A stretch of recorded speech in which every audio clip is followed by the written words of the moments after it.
to showcase what's in my mother's bag. I'm always like fidgeting with the inside of my mother's bag. So now, here we are. What's this? And the insides are face masks and a face shield. Both of these are extremely important, especially when going out, because they act as barriers. They protect our eyes and nose from being infected by the virus, which means that a barrier hinders us from something. And speaking of barriers, did you know that communication has barriers? They hinder the smooth flow of the communicative process. Huh? Do you hear something? What's that noise? Oh, it must be your neighbor flexing their sound system again. Anyways, sorry for the interruption. There's really lots of noise outside. And it's always like that, you know. You do your best to communicate properly, but then there's noise. Anyways, you must not have heard me a while ago, but as I have said, there is noise in communication as well. And both of these are part of the communication breakdown. Anyways, let's take another item from the bag. It's a math book. Since my mother is a teacher, she has lots of books in her bag. Which reminds me that, in the field of math, there are lots of problems to solve to find for the missing elements. However, in the field of communication, the problem lies in the elements. It can either be an issue with the message, the sender, the receiver, the medium, the feedback, or even the process of encoding or decoding. Start with physical barriers. These physical barriers are like face shields. Obviously, we can see and observe them mostly since they are physical. Examples of this are traffic noise and karaoke at night. Even what you have there she goes again. a physical barrier to communication. And the counterpart for this is external noise, which are the external and unnecessary sound or visual that disrupt communication. Let's take a look at another item. It's a book entitled The Power of Positive Thinking.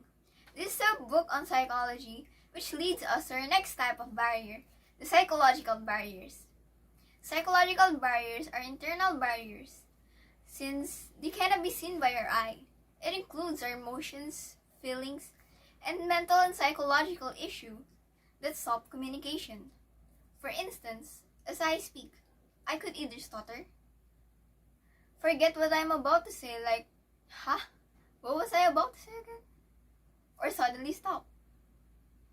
Some of these are just examples, because it could be due to my lack of energy or anxiety.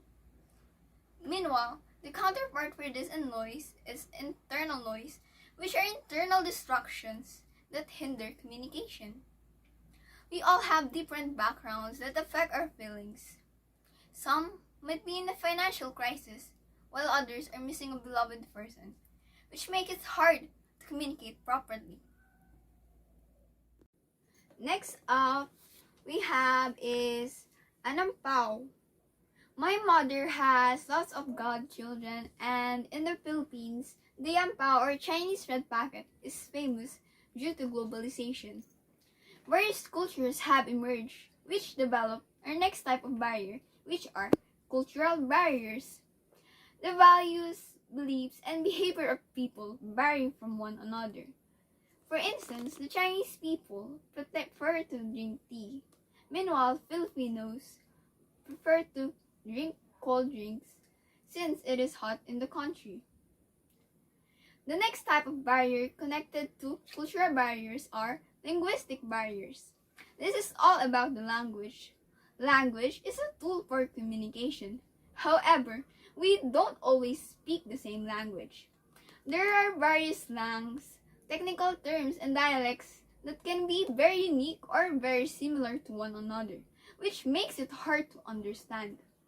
For instance, in the Philippines, words vary from each region, but they have the same meaning. In Bisaya, it's called langgam, but in Tagalog, it's called the ibon. In English, people can pronounce it as bird.